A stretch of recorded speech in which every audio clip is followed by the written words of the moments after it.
ஏசாயா 44 அதிகாரம். இப்போதும் என் தாசனாகிய யாக்கோபே, நான் தெரிந்து கொண்ட இஸ்ரவேலே கேள். உன்னை உண்டாக்கினவரும் தாயின் கற்பத்தில் உன்னை உருவாக்கினவரும் உனக்கு துணை செய்கிறவருமாகிய கர்த்தர் சொல்லுகிறதாவது: என் தாசனாகிய யாக்கோபே, நான் தெரிந்து கொண்ட இஸ்ரவேலே, பயப்படாதே.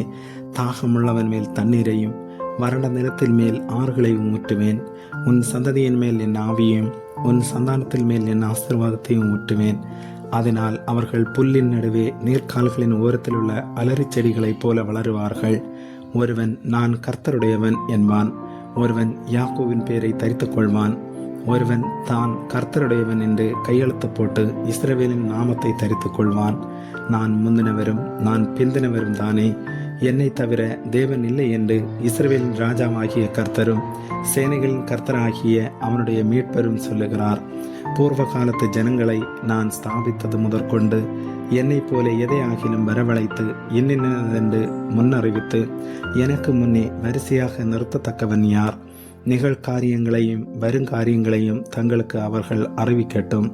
நீங்கள் கலங்காமலும் பயப்படாமலும் இருங்கள். அக்காலம் முதற்கொண்டு நான் அதை உனக்கு விளங்க பண்ணினதும் முன் அறிவித்ததும் இல்லையோ? இதற்கு நீங்களே என் சாட்சிகள். என்னை தவிர தேவனுண்டோ? வேறொரு கண்மலையும் இல்லையே. ஒருவனையும் அறியேன். விக்கிரகங்களை உருவாக்குகிற யாவரும் வீணர். அவர்களால் இச்சிக்கப்பட்டவைகள் ஒன்றுக்கும் உதவாது. அவைகள் ஒன்றும் காணாமலும் ஒன்றும் அறியாமலும் இருக்கிறதென்று தங்களுக்கு வெட்கம் உண்டாக அவைகளுக்கு தாங்களே சாட்சிகளாயிருக்கிறார்கள். ஒன்றுக்கும் உதவாத தெய்வத்தை உருவாக்கி விக்கிரகத்தை வார்ப்பிக்கிறவன் எப்படிப்பட்டவன்? இதோ அவனுடைய கூட்டாளிகள் எல்லாரும் வெட்கமடைவார்கள். தொழிலாளிகள் நரஜீவன்கள் தானே.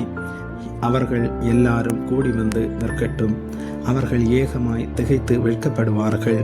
கொல்லன் இரும்பை குரட்டால் இடுக்கி உலையிலே காய வைத்து சுத்திகளால் அதை உருவாக்கி தன் புயபலத்தினால் அதை பண்படுத்துகிறான். பட்டினியாயிருந்து பலனற்று போகிறான். தண்ணீர் குடியாமல் களைத்து போகிறான்.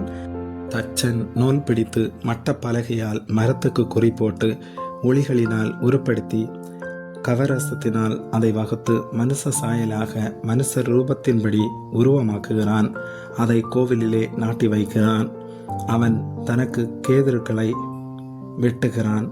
ஒரு மரத்தையாவது ஒரு கர்வாலி மரத்தையாவது தெரிந்து கொண்டு காட்டு மரங்களிலே பலத்த மரத்தை தன் காரியத்துக்காக வளர்க்கிறான். அல்லது அசோக மரத்தை நடுகிறான். மழை அதை வளரச் செய்யும். மனுஷனுக்கு அவைகள் அடுப்புக்காகும்போது அவன் அவைகளில் எடுத்து குளிர் காய்கிறான். நெருப்பை மூட்டி அப்பமும் சுடுகிறான். அதனால் ஒரு தெய்வத்தையும் உண்டி பண்ணி அதை பணிந்து கொள்ளுகிறான்.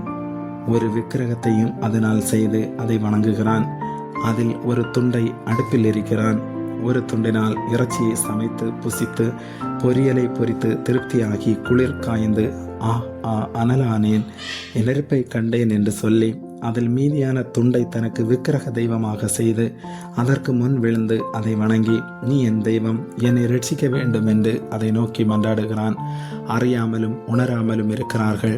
காணாதபடிக்கு அவர்கள் கண்களும் உணராதபடிக்கு அவர்கள் இருதயம் அடைக்கப்பட்டிருக்கிறது.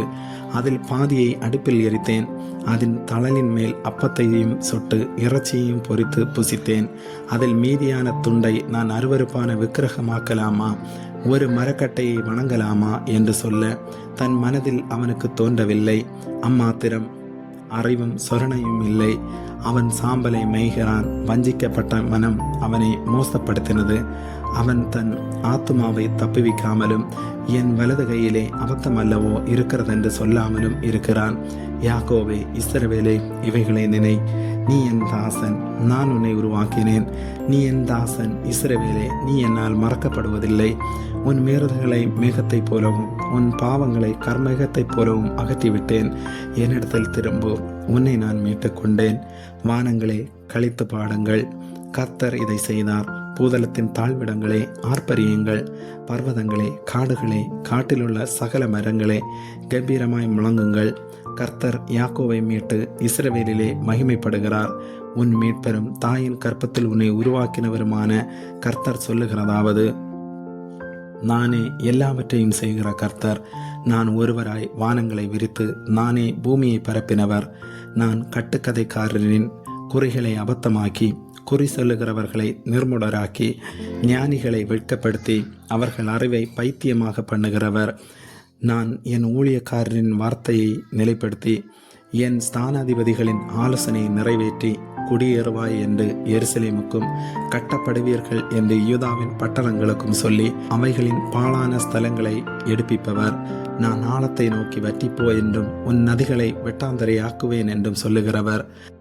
கோரோசை குறித்து அவன் என் மேய்ப்பன், அவன் எருசலேமை நோக்கி நீ கட்டப்படு என்றும் தேவாலயத்தை நோக்கி நீ அஸ்திபாரப்படு என்றும் சொல்லி எனக்கு பிரியமானதை எல்லாம் நிறைவேற்றுவான் என்று சொல்லுகிறவர் நான்.